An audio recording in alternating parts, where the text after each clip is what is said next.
ये स्टूडेंट्स, आज हम लोग द्विघात समीकरण का ये प्रश्नावली 4.2 पढ़ेंगे। 4.1 तक हम लोग पढ़ चुके हैं। तो चलिए पहला क्वेश्चन हम देखते हैं। तो पहला क्वेश्चन है गुणनखंड विधि से मूल ज्ञात करना।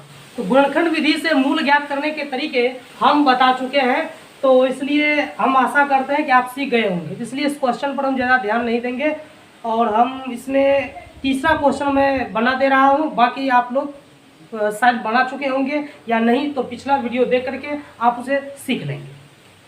तो तीसरा क्वेश्चन मैं देख रहा हूँ, पहला का तीसरा क्वेश्चन तो यह है √2x² प्लस 7x प्लस 5 √2 = 0। इसका मूल ज्ञात करना है। हम मूल कैसे ज्ञात करेंगे? तो जो हम पिछले वीडियो में तरीका बताया था, बस वैसी तरीका से हम इसे बनाएंगे। सबसे पहले हम क्या करेंगे, x² का गुणांक और अचर राशि को गुना कर लेंगे। जब हम इसे गुना करेंगे तो देखिए गुना इस प्रकार से करते हैं। 5 इकाई 5 √2 को जब √2 से गुना करेंगे तो 2 ही होता है, मतलब हमारा गुणनफल आ जाएगा 10। और हम बताए थे जब गुणनफल 10 तो किस रूप में आता है, प्लस में या फिर माइनस में। अगर प्लस में आए तो इसका मतलब होगा कि बीच वाले x का ये गुणांक को अगर हम तोड़ेंगे तो दो संख्या के योगफल के रूप में लिखेंगे। लेकिन अगर यहाँ माइनस आए तो x के गुणांक को तोड़ेंगे तो दोनों घटाने पर इतना आना चाहिए। लेकिन यहाँ पर जब हम इसका गुणांक और ये अचर राशि को गुना किए हैं तो हमारा मान +10 आया है। इसका मतलब ये हो गया कि ऐसी दो राशि जिसे जोड़ने पर तो इतना आ जाना चाहिए, जोड़ने पर क्योंकि यहाँ पर प्लस है इसलिए जोड़ने पर 7 आ जाना चाहिए और गुणा करने पर 10 आ जाना चाहिए। तो आप पता करेंगे तो आपको पता चलेगा कि वो राशि 5 और 2 है। तो हम उसी का यहाँ पर प्रयोग करेंगे। √2x² plus 2x plus 5x plus 5 √2 = 0। हम यहाँ पर देख लिए हैं कि 2 और 5 की हमें यहाँ आवश्यकता होगी। हमने 7 के बदला में 2 + 5 लिख दिया है, तो यहाँ पर किसी प्रकार की दिक्कत नहीं। हम इसको दो भाग में अगर हम बांट लें कॉमन लेने के लिए, हम यहाँ पर देखते कॉमन क्या आ सकता है। तो देखिए 2 का मतलब होता है √2 गुना √2। एक 2 में 2 √2 का गुणनफल शामिल होता है।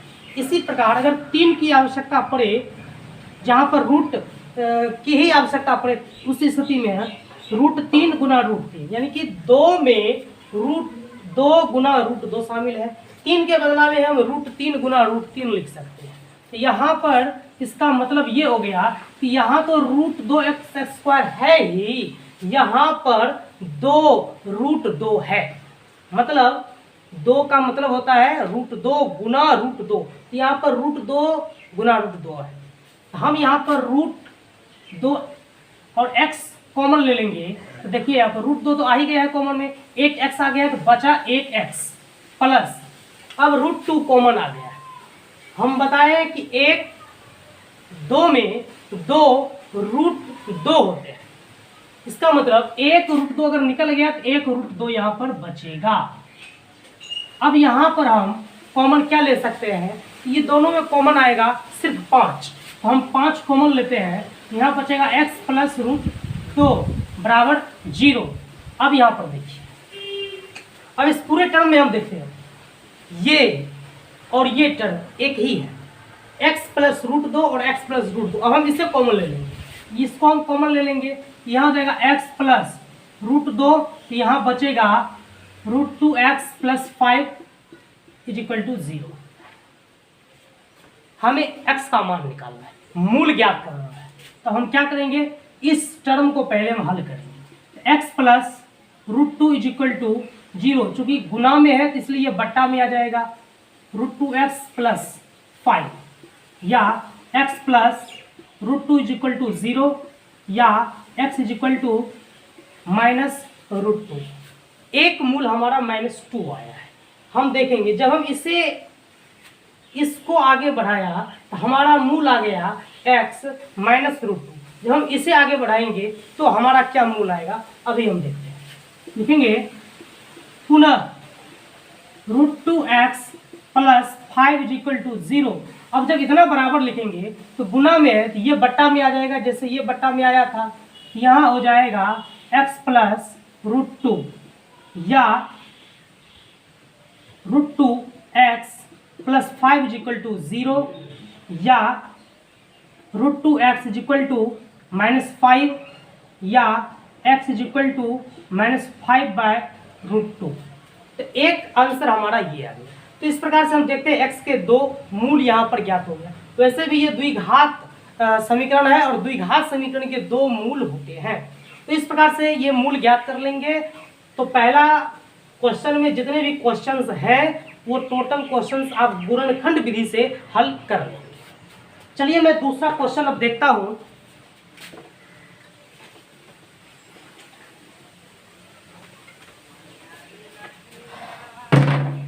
तो दूसरा क्वेश्चन है उदाहरण 1 में दी गई समस्याओं को हल कीजिए। अब हमें उदाहरण 1 देखना है कि उदाहरण कहाँ 1 है। तो इस पन्ना को आप उल्टाइए, उदाहरण 1 मिलेगा आपको पेज नंबर 79 पेज नंबर में उदाहरण 1 दिया हुआ है। दो क्वेश्चन है वहां पर और दोनों क्वेश्चन को हल करने के बाद समीकरण बनाया गया है। उसी समीकरण को आपको हल करना है, पूरा क्वेश्चन नहीं हल करना है, बस समीकरण को हल कर देना है। तो ये दो क्वेश्चन पेज नंबर 79 और 80 में आपको मिल जाएगा। वहाँ दो समीकरण है। पहला समीकरण यहाँ पर आप देख सकते हैं x² - 45x प्लस 324 बराबर 0 है और दूसरा समीकरण हो गया x² - 55x प्लस 750 बराबर 0। ये दो समीकरण है, इसे आप हल कर लेंगे गुणनखंड विधि से ही। अब तीसरा क्वेश्चन हम देखते हैं।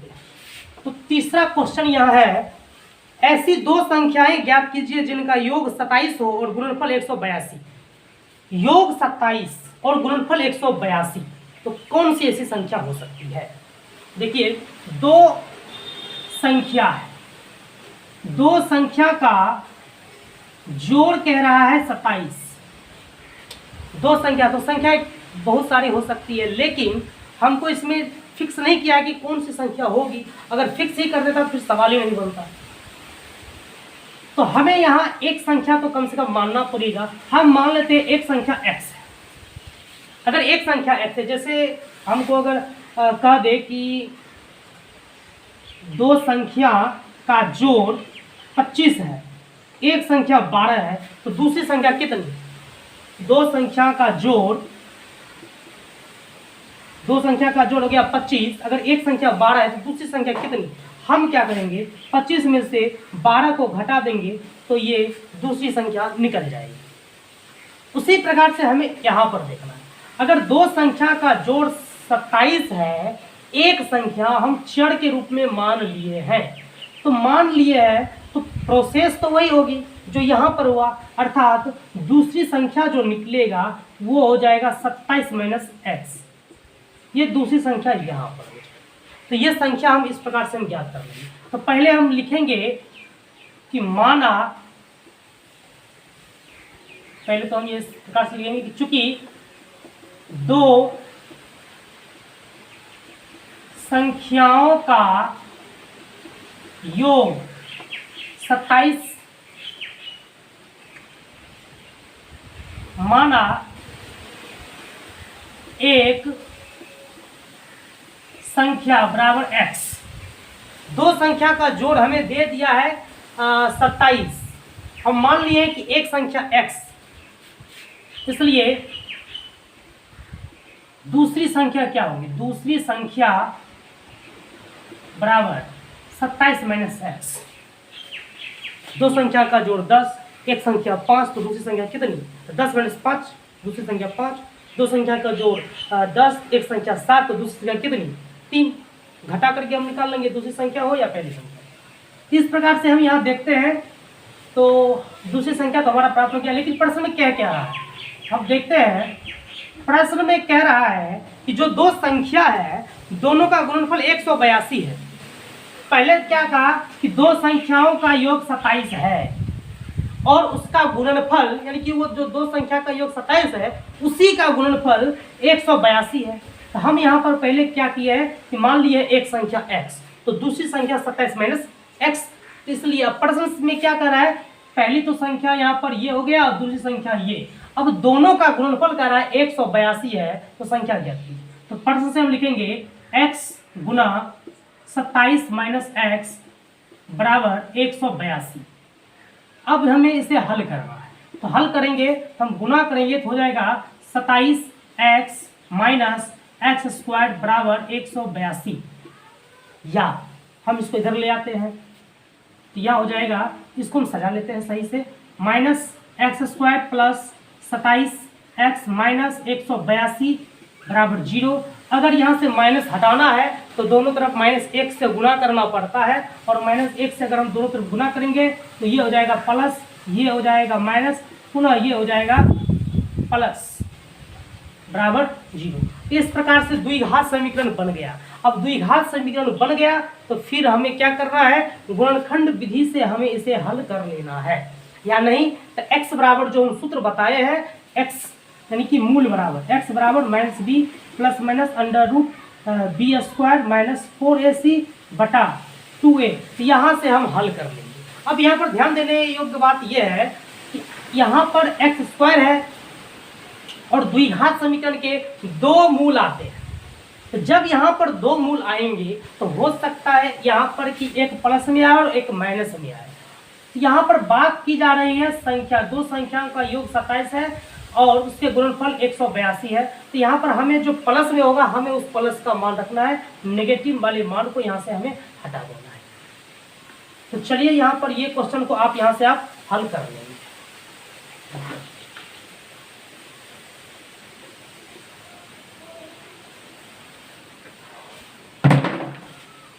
अब हम देखते हैं चौथा क्वेश्चन, क्वेश्चन नंबर 4।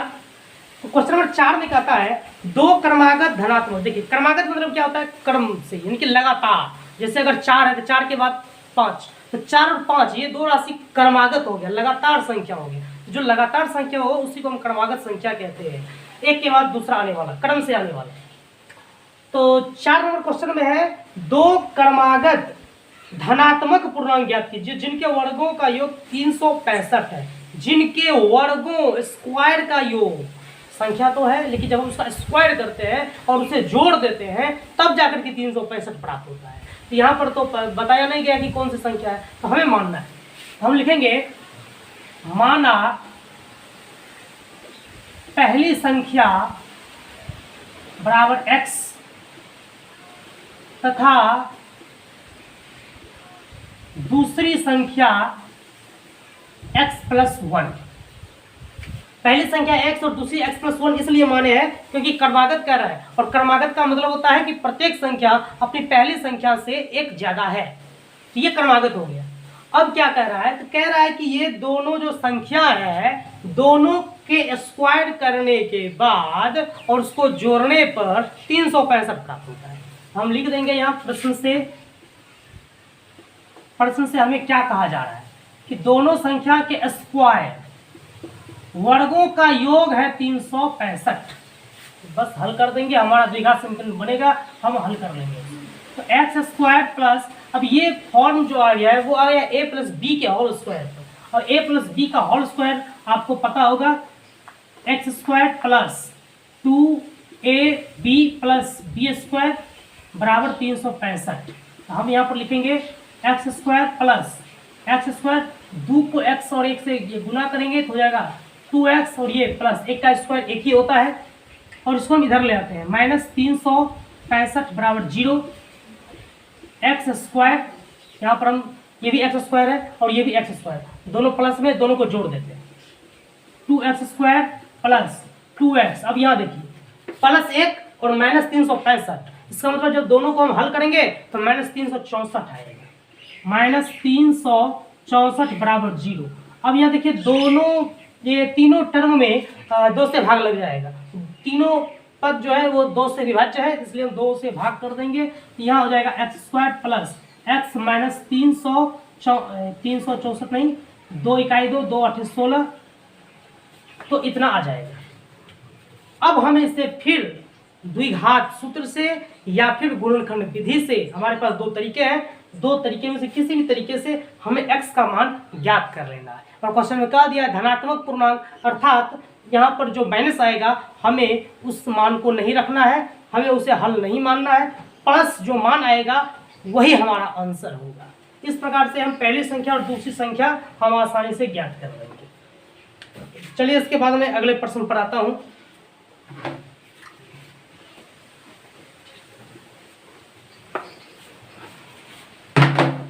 हमारा अगला प्रश्न है क्वेश्चन नंबर 5। प्रश्न, एक समकोण त्रिभुज की ऊंचाई इसके आधार से 7 सेंटीमीटर कम है। सबसे पहले हमें समकोण त्रिभुज, जिस प्रकार से प्रश्न कहे हमको स्टेप वाइज स्टेप काम करना है। समकोण त्रिभुज कह रहा है, चलिए हम समकोण त्रिभुज यहाँ बना लें। ये रहा समकोण त्रिभुज, जिसका एक कोण 90 डिग्री हो उसे समकोण त्रिभुज कहते हैं। हमारा ये कोण 90 डिग्री है। इसमें कह रहा है समकोण त्रिभुज की ऊंचाई जो है इसके आधार से 7 सेंटीमीटर कम है। आधार जो है जिस पर त्रिभुज खड़ा है उससे 7 सेंटीमीटर कम है। जिससे कम हो हम उसे मान लेते हैं। अगर हम मान लिए कि आधार x है तो क्या कह रहा है कि ये जो लंब है वो आधार से 7 सेंटीमीटर कम है। कम का मतलब होता है इसमें से हमें घटाएंगे जो प्राप्त, इसमें 7 घटाएंगे जो प्राप्त होगा वही यहाँ पर होगा। तो x में से 7 घटाएंगे तो वही रूप रह जाता है x माइनस 7। तो लंबाई यहाँ पर हो जाएगा हमारा, यानी कि ऊंचाई x माइनस 7। अब यहाँ पर क्या दिया है, यदि कर्ण 13 सेंटीमीटर का हो, कर्ण का तो एकदम फिक्स मान दे दिया है 13 सेंटीमीटर। अब यहाँ पर देखिए हमारा तीनों भुजा ज्ञात हो गया है, आधार x, लंब x माइनस 7 और कर्ण। तो जब समकोण त्रिभुज की बात हो रही है और तीनों भुजा की बात हो रही है तो फिर तीनों भुजाओं से संबंधित एक ही सूत्र दिमाग में आना चाहिए, कर्ण स्क्वायर बराबर लंब स्क्वायर प्लस आधार स्क्वायर। मतलब ये प्रश्न भी हमें कह रहा है कि उस सूत्र के द्वारा आगे बढ़े। तो चलिए हम उसी के सूत्र के द्वारा हम आगे बढ़ते हैं। सबसे पहले तो यहाँ पर मान लेंगे कि माना आधार बराबर x सेंटीमीटर, इसलिए अगर आधार x सेंटीमीटर है इसलिए ऊंचाई हो जाएगी, ऊंचाई यहाँ पर हो जाएगी x माइनस 7 सेंटीमीटर। कर्ण दिया हुआ है, कर्ण बराबर है 13 सेंटीमीटर। देखिए कर्ण बराबर 13 सेंटीमीटर तो हमें सूत्र पता ही है। अब लिखेंगे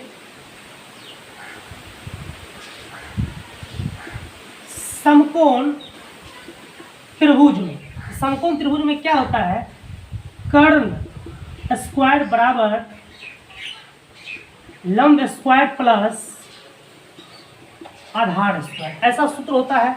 हम इसी के सहारे आगे बढ़ेंगे। कर्ण का मतलब ये हो गया AC यानी कि 13 सेंटीमीटर। 90 डिग्री के सम्मुख भुजा को किस त्रिभुज में, समकोण त्रिभुज। समकोण त्रिभुज में 90 डिग्री के सम्मुख भुजा को कर्ण कहते हैं। या फिर ऐसे याद रखेंगे कि समकोण त्रिभुज जो सबसे बड़ी भुजा हो वही कर्ण हो। तो कर्ण यानी 13 सेंटीमीटर बराबर लंब स्क्वायर, तो लंब कौन, ये x माइनस 7 का स्क्वायर प्लस आधार x। अब हम इसको आगे हल करेंगे। 13 का स्क्वायर करेंगे 169, 169 आता है, 169। अब ये किस रूप में आ गया, यहाँ पर आप देख रहे हैं, आपको अगर पता होगा तो आप बता सकते हैं कि ये किस रूप में है, a माइनस बी के होल स्क्वायर में। a माइनस बी का होल स्क्वायर तो ये हो जाएगा a square minus 2ab plus B square. यहाँ पर हम देखते हैं 169 बराबर X square minus 14x plus 49 plus X square.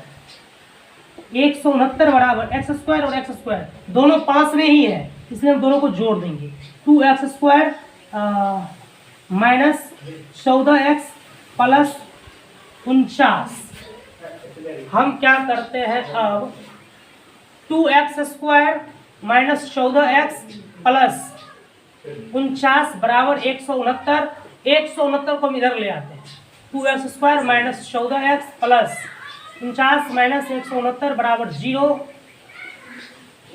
2x square minus 14x अब ये 69 हो जाएगा -120 बराबर 0। 2 से इसमें भी भाग लग जाएगा, तो यहाँ लिखेंगे x² माइनस 7x माइनस 60 बराबर 0। पुनः आप इसे द्विघात समीकरण के सूत्र या फिर गुणनखंड विधि दोनों में से किसी से भी आप इसे हल कर ले, हमारा आंसर प्राप्त हो जाएगा।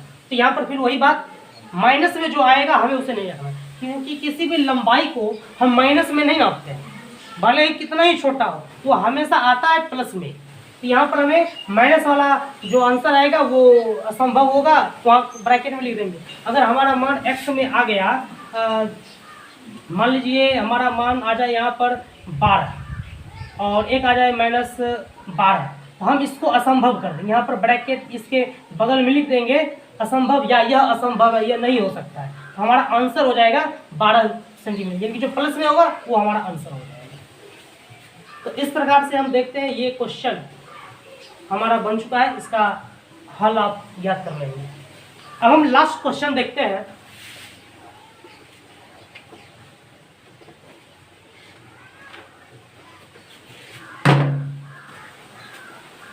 Last question number 6। Question number 6 कहता है एक कुटीर उद्योग एक दिन में कुछ बर्तनों का निर्माण करता है, मतलब बर्तन बनाने वाला एक छोटा सा उद्योग। कुटीर उद्योग मतलब छोटा सा उद्योग। एक विशेष दिन यह देखा गया कि प्रत्येक नग की निर्माण लागत, नग कोई बर्तन है, निर्माण लागत उस दिन के निर्माण किए गए बर्तनों की संख्या के दुगुने से 3 अधिक है। यदि उस दिन की कुल निर्माण लागत 90 रुपये थी तो निर्मित बर्तनों की संख्या और प्रत्येक नग की लागत क्या कीजिए। देखिए यह कुटीर उद्योग है, मतलब एक छोटा सा उद्योग है, वहां पर बर्तन बनाने का कार्य होता है। यहाँ पर बताया गया कि एक विशेष दिन, किसी खास दिन जितना बर्तन बनाया गया, हम मान लेते हैं उस दिन 10 बर्तन बनाए गए, तो जितना बर्तन बनाया गया ये सोचा गया कि हम एक बर्तन की कीमत कितना रखें। 10 बर्तन बनाया गया और ये सोचा गया कि एक बर्तन की कीमत हम कितना रखें। तो ये यहाँ पर कीमत इस प्रकार से रखा गया कि हम आज जितना बर्तन बनाए हैं उसका 2 गुना से 3 अधिक, जितना बर्तन हम आज बनाए हैं उसके 2 गुना से 3 अधिक एक बर्तन की कीमत। हम बर्तन बनाए थे 10, एक बर्तन की कीमत जितना बर्तन बनाए उसके दुगुना से 3 अधिक अर्थात 23, मतलब एक बर्तन की कीमत हो गया 23 रुपया। तो 10 बर्तन की कीमत कितना, 230। इस प्रकार से एक बर्तन की कीमत रखा गया। लेकिन क्वेश्चन में हमें यह नहीं बताया गया है कि एक दिन में कुल कितना बर्तन बनाया गया। अगर वही दे देता तो फिर सवाल बनता ही नहीं, सवाल का आंसर ही पता चल जाए। तो यहाँ पर अब देखिए, तो हमें मानना है, जो चीज नहीं दे उसी को हम मानते हैं। तो हम लिखेंगे यहाँ कि माना किसी विशेष दिन बनाए गए बर्तनों की संख्या बराबर x। ये जो हम संख्या के द्वारा अभी हम समझे हैं वो हमारा x है। अब कह रहा है एक बर्तन की कीमत कितना, यहाँ हम लिखेंगे एक, इसलिए एक बर्तन की कीमत बराबर कितना, जितना हम उस दिन बर्तन बनाए हैं उसका 2 गुना से 3 अधिक प्लस 3 अर्थात कितना हो जाएगा 2x प्लस 3। ये हो गया एक बर्तन की कीमत 2x प्लस 3। अब एक बर्तन की कीमत, बर्तन तो हम बनाए हैं x और एक बर्तन की कीमत है इतना, तो टोटल कीमत कितना, तो टोटल कीमत हो गया 2x प्लस 3 को x से गुणा करेंगे। लेकिन कह दिया है संख्या में कि उस दिन जो कुल लागत है वो है 90 रुपीज, अर्थात ये हमारा समीकरण है। तो हम यहाँ पर लिखेंगे प्रश्न से क्या हो जाएगा कि टोटल बर्तन कितना है x, एक बर्तन की कीमत 2x प्लस 3 और टोटल रुपया, यानी कि उस दिन कुल कितने रुपए का बर्तन बना तो वो संख्या में दिया है 90, ये दोनों बराबर ही हो जाएगा। हम यहाँ लिखेंगे 2x² प्लस 3x, इसको इधर ले आता है -90 बराबर 0। ये हमारा समीकरण बन गया। यहाँ से आप इसे हल कर लेंगे द्विघात समीकरण के सूत्र से या फिर गुणनखंड विधि से। तो ये चैप्टर हमारा समाप्त हो गया। ये द्विघात समीकरण का छठा पार्ट था। और इसके बाद अब हम अगले वीडियो में मिलते हैं। धन्यवाद।